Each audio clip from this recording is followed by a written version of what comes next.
Graça e paz. Desde o primeiro capítulo do livro de Daniel, nós temos visto a graça de Deus em busca de um homem obstinado. Então a gente vai pensar um pouquinho hoje a respeito da graça soberana em busca do homem pecador. Nós vamos ler o capítulo 4 de Daniel e a gente vai notar todo o esforço de um Deus soberano para a salvação de um homem que a todo instante tem recusado conhecer a soberania desse Deus maravilhoso. Capítulo 4 de Daniel, nós vamos ler todo o capítulo. Diz assim o texto: O rei Nabucodonosor, aos homens de todas as nações, povos e línguas que vivem no mundo inteiro, paz e prosperidade. Tenho a satisfação de falar-lhes a respeito dos sinais e das maravilhas que o Deus Altíssimo realizou em meu favor. Como são grandes os seus sinais, como são poderosos as suas maravilhas. O seu reino é um reino eterno. O seu domínio dura de geração em geração. Eu, Nabucodonosor, estava satisfeito e próspero em casa no meu palácio. Tive um sonho que me deixou alarmado. Estando eu deitado em minha cama, os pensamentos e visões que passaram pela minha mente deixaram-me aterrorizado. Por isso, decretei que todos os sábios da Babilônia fossem trazidos à minha presença para interpretarem o sonho para mim. Quando os magos, os encantadores, os astrólogos e os adivinhos vieram, contei-lhes o sonho, mas eles não puderam interpretá-lo. Por fim, veio Daniel à minha presença e eu lhe contei o sonho.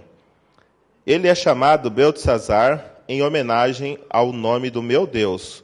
O espírito dos santos deuses está nele. Eu disse: Beltesazar, chefe dos magos, sei que o espírito dos santos deuses está em você e que nenhum mistério é difícil demais para você. Vou contar-lhe o meu sonho. Interprete-o para mim. Estas são as visões que tive quando estava deitado em minha cama. Olhei e diante de mim estava uma árvore muito alta no meio da terra. A árvore cresceu tanto que a sua copa encostou no céu. Era visível até os confins da terra. Tinha belas folhas, muitos frutos, e nela havia alimento para todos. Debaixo dela, os animais do campo achavam abrigo, e as aves do céu viviam em seus galhos. Todas as criaturas se alimentavam daquela árvore. Nas visões que tive deitado em minha cama, olhei e vi diante de mim uma sentinela, um anjo, que descia do céu. Ele gritou em alta voz: derrubem a árvore e cortem os seus galhos, arranquem as suas folhas e espalhem os seus frutos. Fujam os animais de debaixo dela e as aves dos seus galhos. Mas deixem o toco e as suas raízes presos com ferro e bronze. Fique ele no chão, em meio à relva do campo. Ele será molhado com o orvalho do céu e com os animais comerá a grama da terra. A mente humana lhe será tirada, e ele será como um animal, até que se passem 7 tempos. A decisão é anunciada por sentinelas.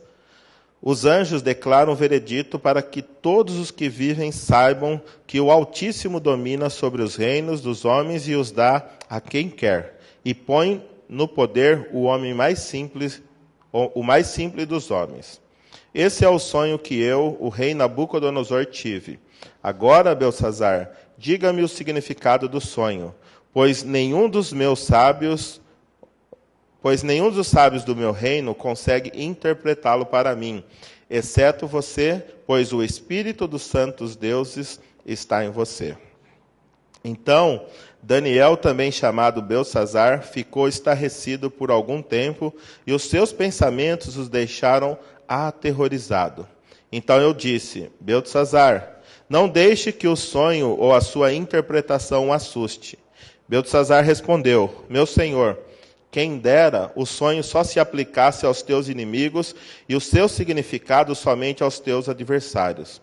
A árvore que viste, que cresceu e ficou enorme, cuja copa encostava no céu, visível em toda a terra, com belas folhas e muitos frutos, na qual havia alimento para todos, abrigo para os animais do campo e morada para as aves do céu nos seus galhos? Essa árvore, ó rei, és tu.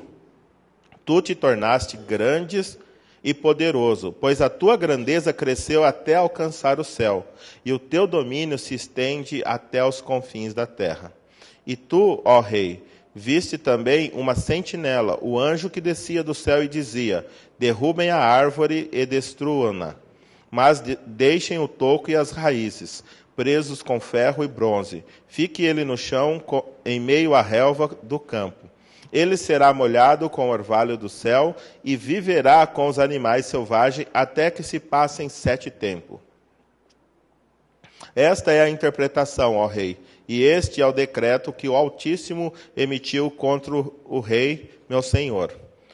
Tu serás expulso do meio dos homens e viverás com os animais selvagens. Comerás capim como os bois e te molharás com o orvalho do céu.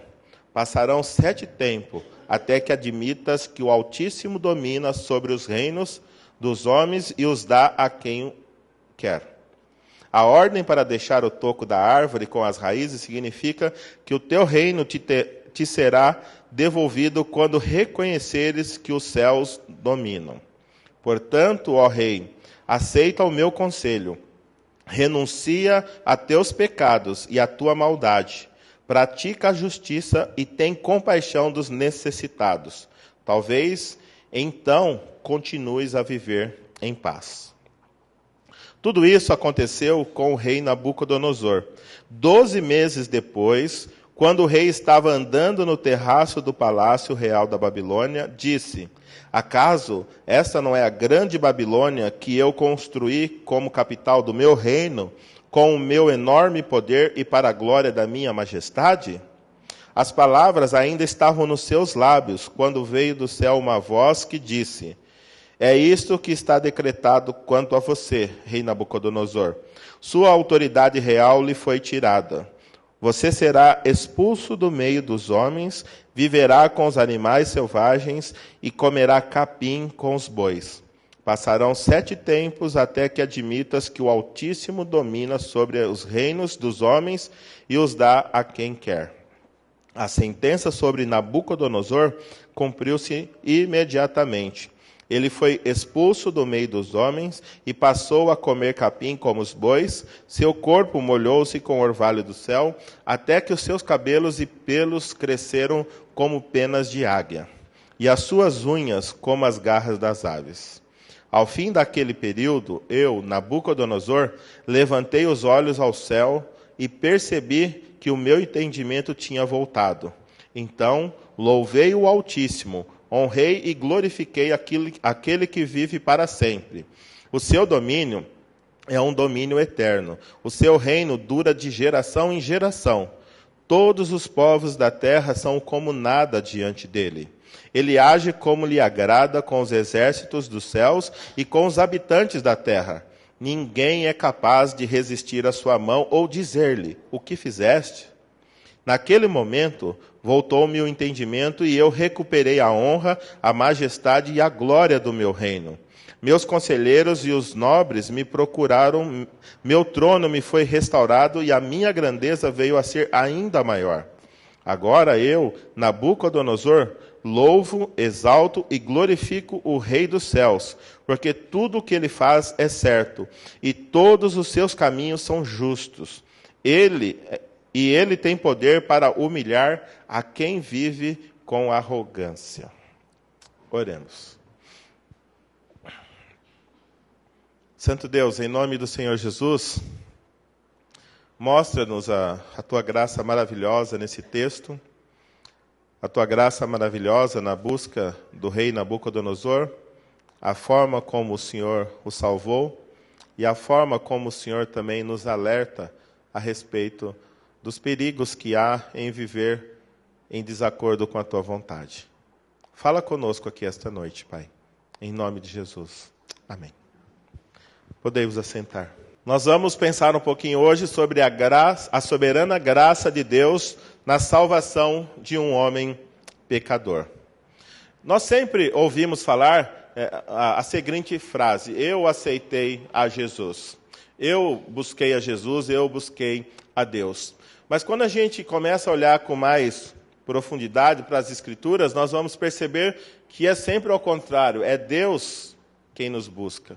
É Deus quem vem atrás de nós, é Deus que nos procura, é Deus que vem em nossa direção. E o homem, ao contrário, desde o Éden, desde lá a sua queda, a primeira coisa que o homem passou a fazer depois da queda foi fugir de Deus, foi se afastar de Deus. Quando a gente olha ali para o capítulo 3 de Gênesis, e a gente vê, depois da queda, que Deus ele veio tranquilamente na virada do dia, como ele sempre vinha, manso, suave, à procura de Adão, à procura de Eva.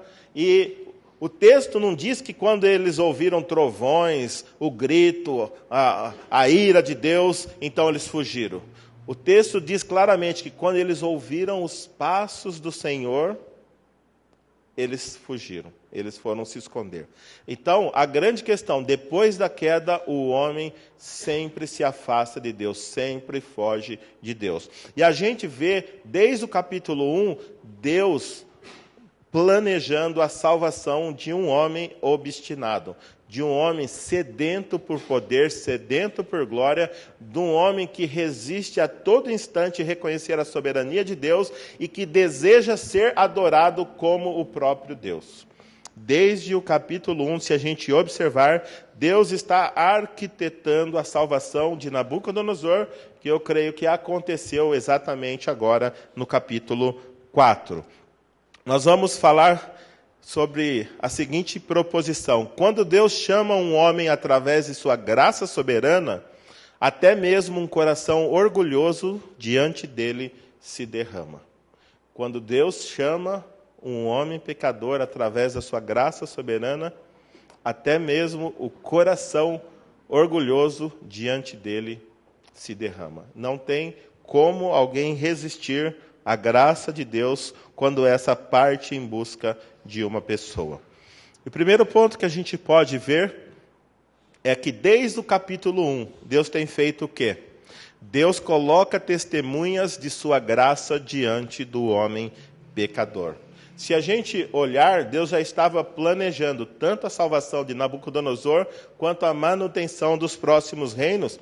E para isso, Deus já preparava ali no capítulo 1, não foi obra do acaso que Daniel, Sadraque, Mesaque e Abdenego foram capturados e foram levados para o reino, a fim de que lá estivessem como escravos.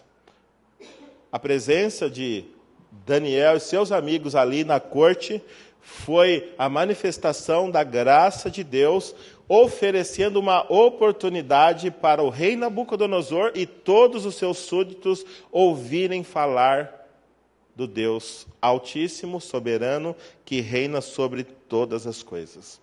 E isso nós devemos prestar muita atenção. Porque talvez o lugar aonde você trabalha, o lugar aonde você estuda, o lugar aonde você mora, a sua família, talvez os seus amigos, o único testemunho vivo da graça de Deus que eles vão ver é a sua vida. E olha a responsabilidade que eu e você temos. Por quê? Porque talvez as pessoas que estão ao nosso redor só ouvirão falar da graça de Deus, porque Deus nos colocou exatamente onde nós estamos, e Deus colocou no nosso hall de relacionamento exatamente as pessoas que nós conhecemos. E nós, assim como os amigos de Daniel, ali na corte foi um testemunho vivo da graça de Deus sobre a vida deles. Deus espera que eu e você também sejamos um testemunho vivo da graça dele, onde quer que estejamos. Deus ele está planejando salvar pessoas, e ele pode usar a minha e pode usar a sua vida para salvar as pessoas que estão aí perdidas no pecado. Elas só serão salvas quando elas entenderem que há um Deus verdadeiro. E você pode levar a mensagem do Deus verdadeiro até essas pessoas. A gente vê também no capítulo 2, Deus manifesta a sua graça através de suas testemunhas ao homem pecador. No capítulo 2, a gente vê que o rei Nabucodonosor teve um sonho, e ninguém poderia interpretar o sonho da estátua, que a cabeça era de ouro, o peito e os braços eram de prata, o ventre e os quadris de bronze, as pernas de ferro, os pés de barro e de ferro, e ninguém poderia interpretar, e a pedra que veio sem ajuda de mão, que atingiu o pé e destruiu toda a imagem. O rei Nabucodonosor não conseguia alguém que interpretasse, então ele pediu para que todos os sábios fossem mortos.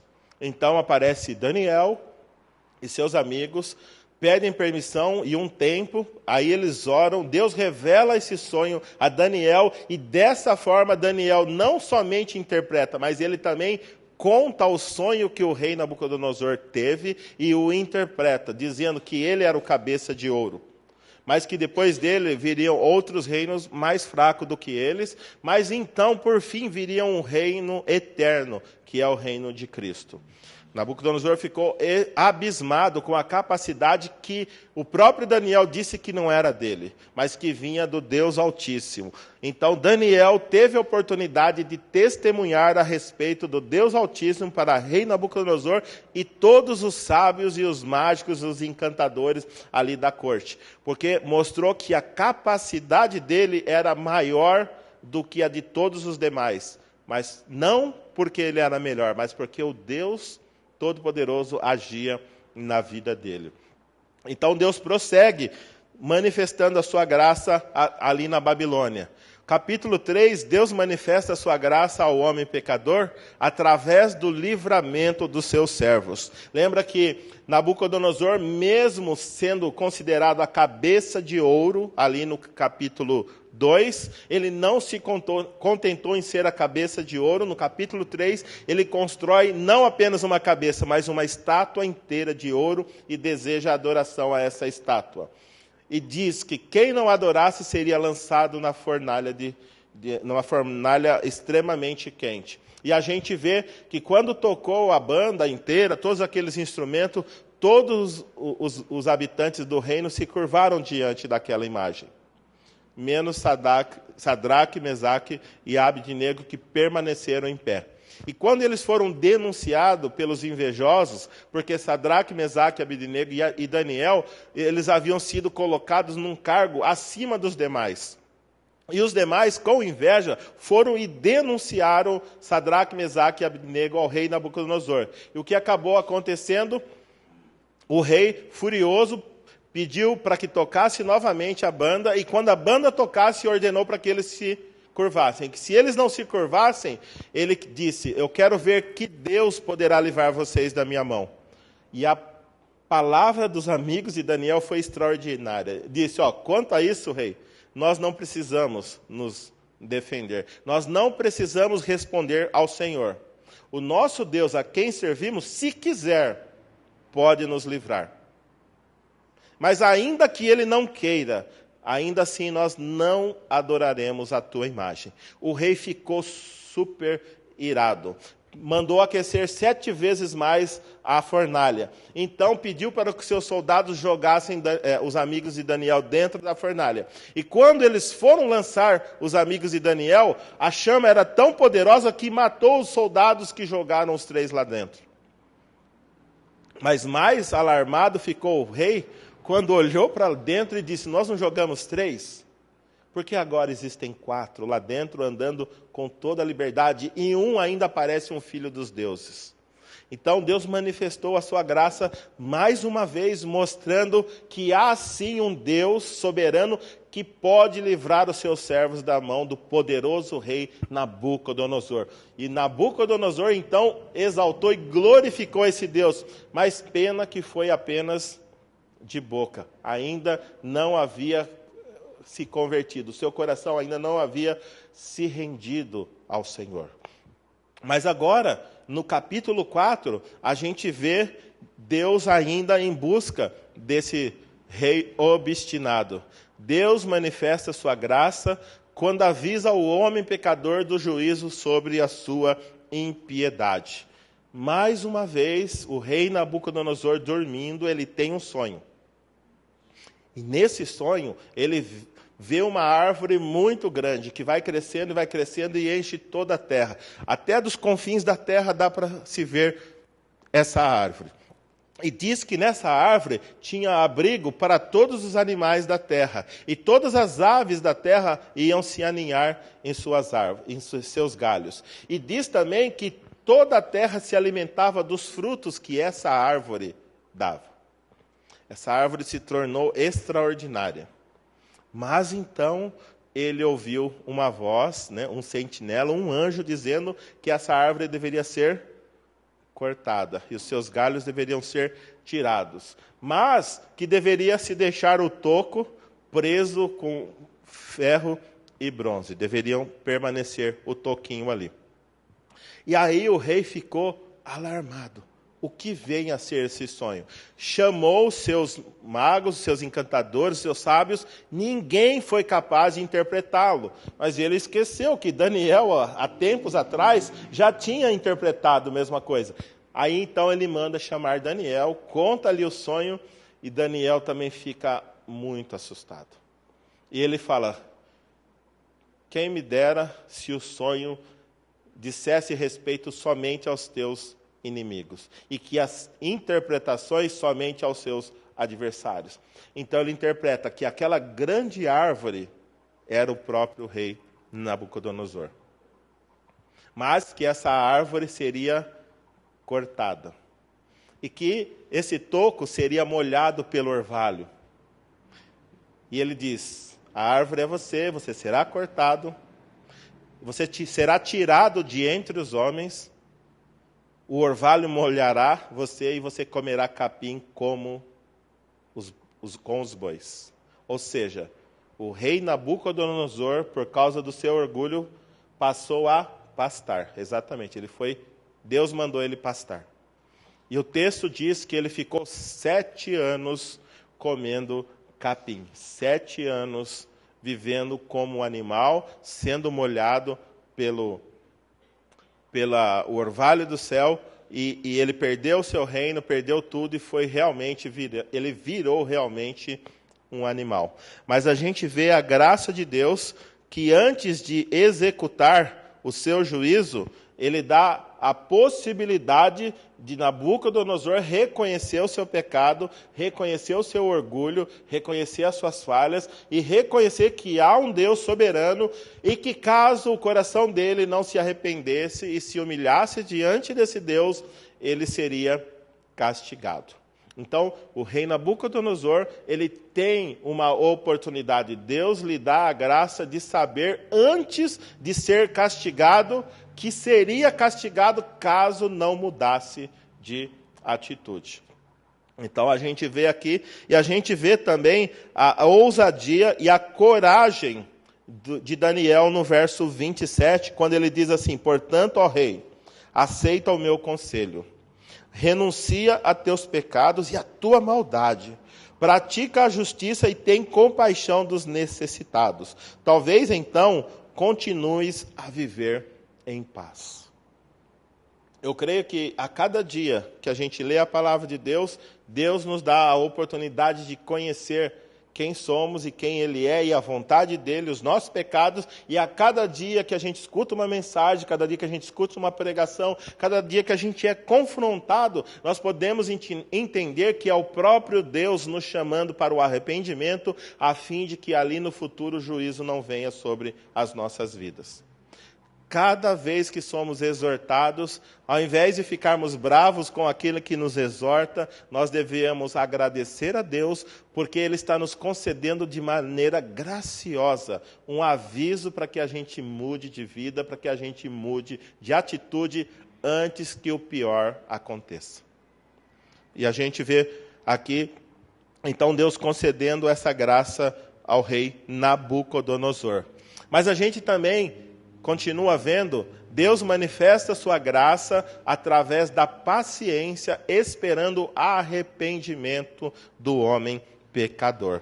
A gente vê no verso 8, que diz assim: tudo isso aconteceu com o rei Nabucodonosor 12 meses depois. Exatamente um ano, Deus ficou esperando o arrependimento do rei Nabucodonosor. Ele deu a chance do rei Nabucodonosor mudar de vida durante um ano.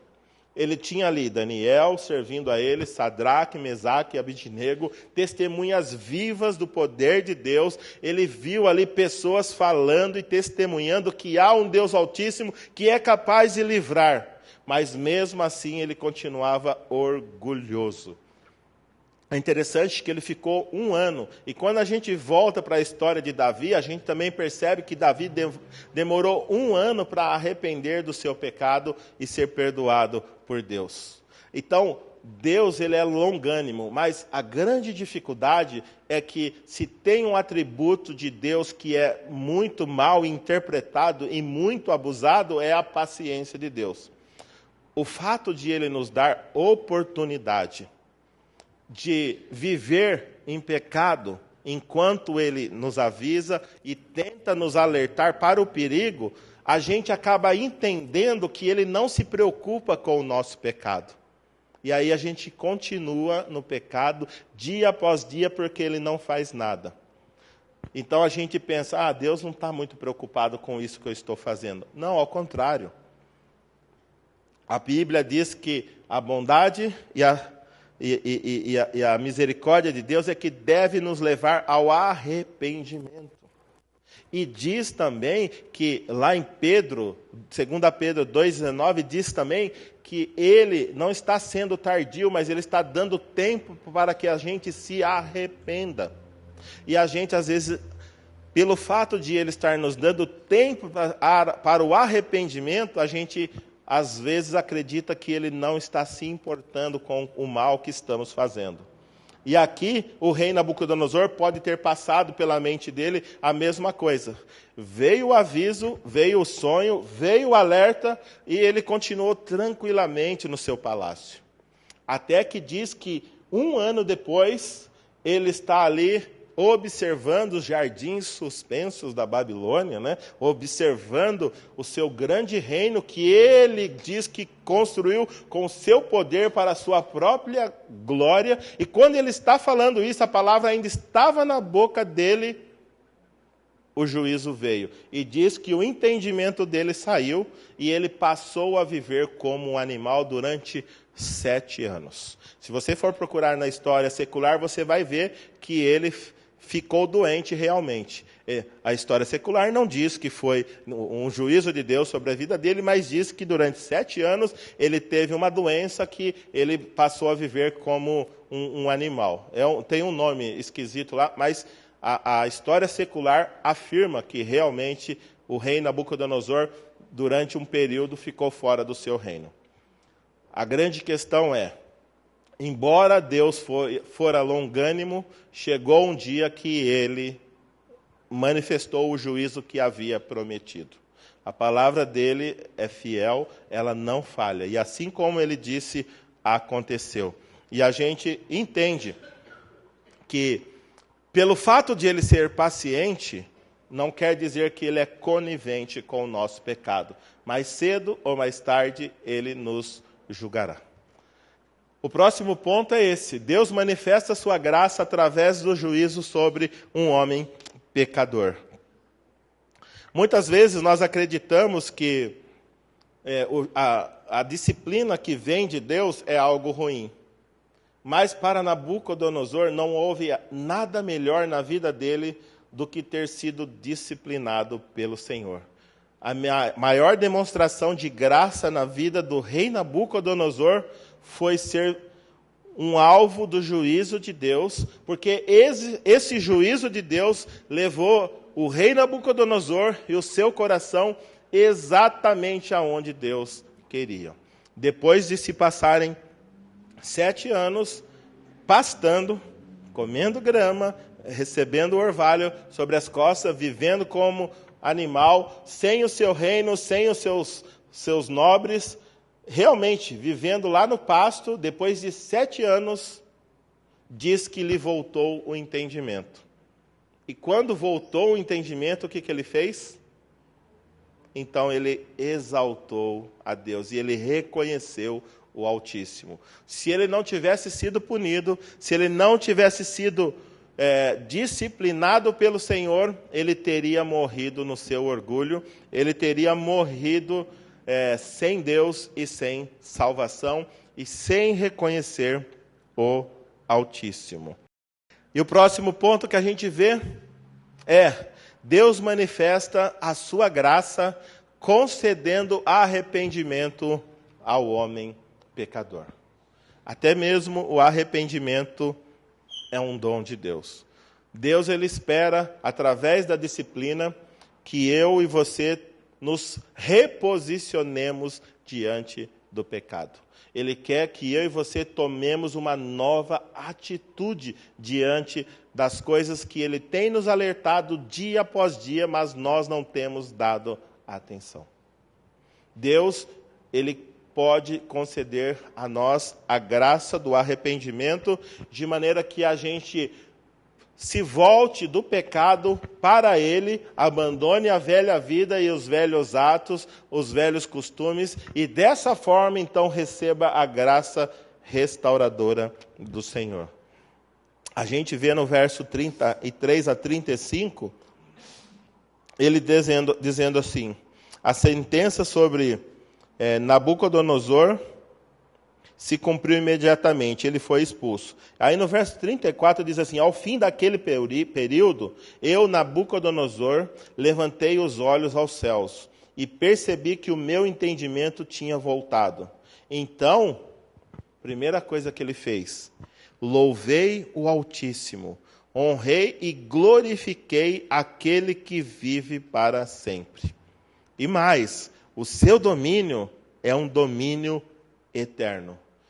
Aquele que antes estava observando o seu reino e dizendo que aquele reino foi construído pelo seu poder e para a sua própria glória, agora reconhece que o domínio de Deus é um domínio eterno e o seu reino de geração em geração.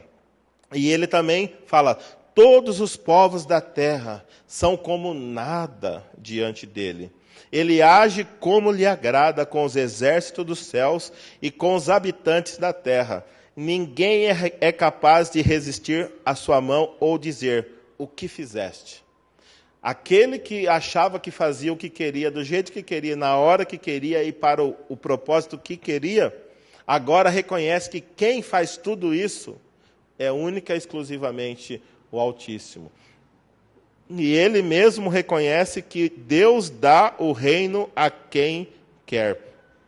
No versos 20, nos últimos versos, a gente vê também o último ponto que diz assim: Deus manifesta sua graça ao homem pecador, restaurando a sua vida.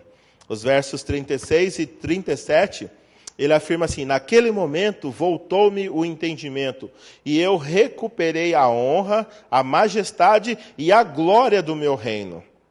Os meus conselheiros e os nobres me procuraram, o meu trono me foi restaurado, a minha grandeza veio a ser ainda maior. Agora eu, Nabucodonosor, louvo e exalto e glorifico o Rei dos céus, porque tudo que ele faz é certo, e todos os seus caminhos são justos. Ele tem poder para humilhar aqueles que vivem com arrogância. E é extraordinário ver como o texto começa com um rei totalmente arrogante e como ele termina com um rei totalmente humilde e reconhecendo a grandeza e a majestade de Deus. Deus é quem domina todos os reinos. Deus é quem domina sobre todas as pessoas. E a gente vê o texto de maneira extraordinária, encerrando com o rei Nabucodonosor agora rendido ao Senhor. Desde o capítulo 1, a gente vê a graça de Deus atrás do rei Nabucodonosor, preparando o terreno, preparando o coração, preparando situações, levando sonhos, levando os seus servos. Tudo Deus fez para salvar um homem orgulhoso, arrogante, levando-os aos pés do Senhor. Isso é graça do Senhor e mostra que qualquer ser humano pode estar ao alcance dessa graça maravilhosa. Seja quem for, seja um rei orgulhoso, seja alguém que é suicida, que é homicida, alguém que é adúltero, alguém que é ladrão, seja o que for, todos podem chegar à condição que o rei Nabucodonosor chegou, de se humilhar diante desse grandioso Deus e ser restaurado por sua graça. Nada está fora do alcance da graça desse Deus maravilhoso. Ainda que ele tenha que fazer você pastar durante 7 anos. Mas ele pode fazer se isso for trazer você de volta a ele. Agora, como que a gente pode aplicar para as nossas vidas esse texto? Primeiro, você já pensou na possibilidade de você ser a manifestação da graça de Deus aos perdidos que estão no seu grupo de relacionamentos? Imagina se os seus amigos, os seus familiares, as pessoas que trabalham com você, que estudam com você, imaginam se você for a única Bíblia que os seus amigos vão ter a oportunidade de ler. A questão é, eles chegarão ao conhecimento desse Deus maravilhoso se você for o sinal da graça de Deus diante deles? A forma como eu e você temos vivido, a forma como eu e você temos agido diante das situações, demonstram para eles que há um Deus altíssimo que governa o nosso coração e que nós o servimos de todo o coração? Você já pensou nessa possibilidade de você estar colocado exatamente aonde Deus deseja usar a sua vida para manifestar a glória dele?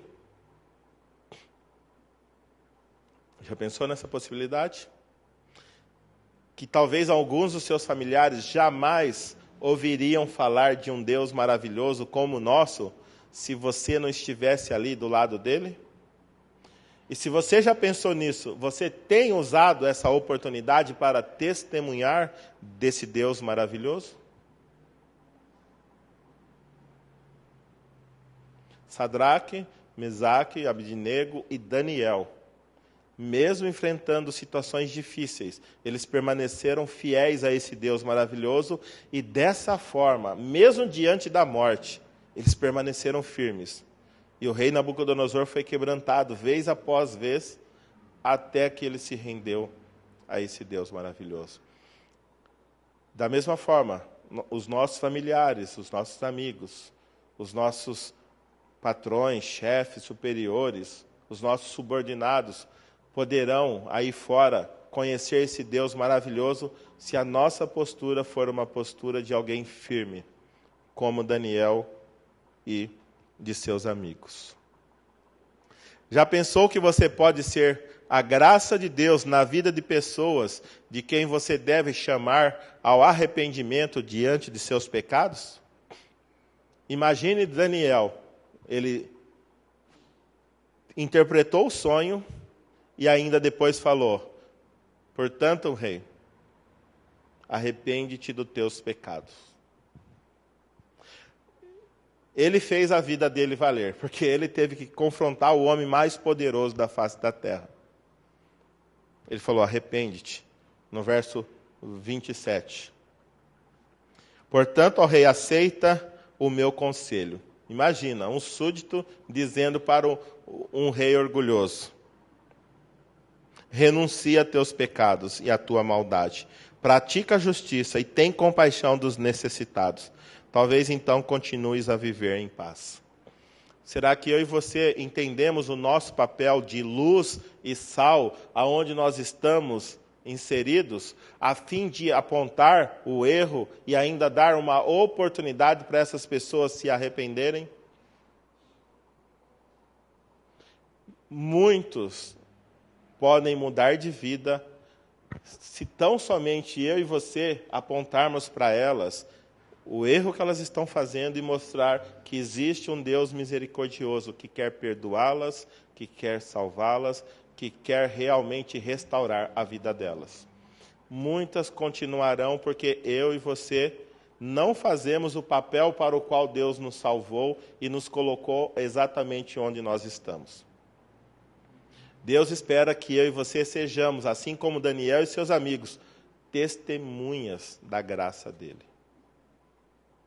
E quantas vezes eu e você nos calamos, nós vemos pessoas andando e a ponto de ali na esquina estarem prontas para se confrontarem e trombarem de frente com a vontade de Deus. Mas a gente fica com medo de falar para essas pessoas que elas estão erradas e que Deus vai acertar a conta com elas. E dessa forma as pessoas nunca mudam de vida. Por quê? Porque não são confrontadas, porque a minha chama, a sua chama está apagada. Nós estamos colocando o nosso candeeiro, nós estamos colocando a nossa lamparina debaixo do alqueire. Nós estamos escondendo a nossa luz. Preste atenção, talvez Deus colocou você aonde você está exatamente para que você seja uma testemunha da justiça e da graça dele. E cabe a mim e a você a falar. E Deus quer salvar, Deus quer transformar pessoas. Mas pessoas precisam ouvir de seus pecados, precisam ouvir que há um Deus que salva, para que elas possam se arrepender e vir aos braços de Jesus. Já pensou na possibilidade de hoje ter sido o último aviso que a graça de Deus te concederá antes de enviar o juízo? Talvez eu e você estamos andando em rota de colisão com a vontade de Deus. E talvez pelo fato de já há algum tempo a gente está andando nessa rota e Ele nunca nos puniu, a gente acredite que Ele não se importa com o nosso pecado. Mas talvez hoje seja o último aviso que Ele está dando antes de exercer o juízo que eu e você merecemos. Quem sabe hoje a gente saia daqui entendendo, precisamos tomar uma atitude diante do nosso pecado. Precisamos tomar uma atitude diante dos desafios que nós estamos recebendo da palavra de Deus. Precisamos mudar de vida. Precisamos mudar de vida. Já considerou que o motivo pelo qual Deus ainda não lhe puniu diante do pecado que você tem cometido insistentemente seja a manifestação da sua paciência, que logo poderá se transformar em juízo? Já pensou que Deus está sendo longânimo e nos alertando dia após dia, domingo após domingo, semana após semana? Pessoas falam, pessoas nos confrontam, pessoas estão nos dando a oportunidade de arrependimento, mas nós continuamos do mesmo jeito. Mas cedo ou mais tarde, Deus trará o juízo. Talvez você já esteja enfrentando o juízo de Deus sobre seus pecados, mas hoje entendeu que, ao arrepender-se, a graça soberana pode te restaurar. Talvez você já esteja sofrendo, talvez você já esteja com o coração apertado, talvez a sua vida já está num buraco sem fundo. Mas hoje você entendeu que assim como Deus, durante um período, disciplinou Nabucodonosor e depois restaurou ele e a sua glória foi ainda maior, você talvez hoje entenda que Deus pode restaurar a sua vida. Deus pode mexer na situação que tanto está te incomodando. Deus pode renovar a sua esperança e trazer você de volta para a glória dele. Mas é necessário que haja arrependimento. E Nabucodonosor se arrependeu e reconheceu que Deus era Deus, que Ele era Senhor, que Ele era soberano. E talvez hoje é o dia meu, talvez hoje seja o seu dia de se arrepender e de se colocar diante desse Senhor maravilhoso, pedir perdão, pedir graça, misericórdia, confessar os pecados e passar então a desfrutar de uma restauração do Senhor. Hoje é o dia. E Deus diz ali em Hebreus e também em Salmos: se hoje ouvirdes a sua voz, não endureçais o vosso coração. Não endureça o seu coração. Deus quer fazer maravilhas na sua vida, mas é necessário que você não endureça o vosso coração. Vamos clamar a Deus, vamos nos pôr diante do Senhor essa noite e realmente nos reposicionarmos. Vamos assumir uma nova postura, vamos assumir uma nova atitude diante do Senhor. Ele é capaz de restaurar a pior situação imaginável e inimaginável.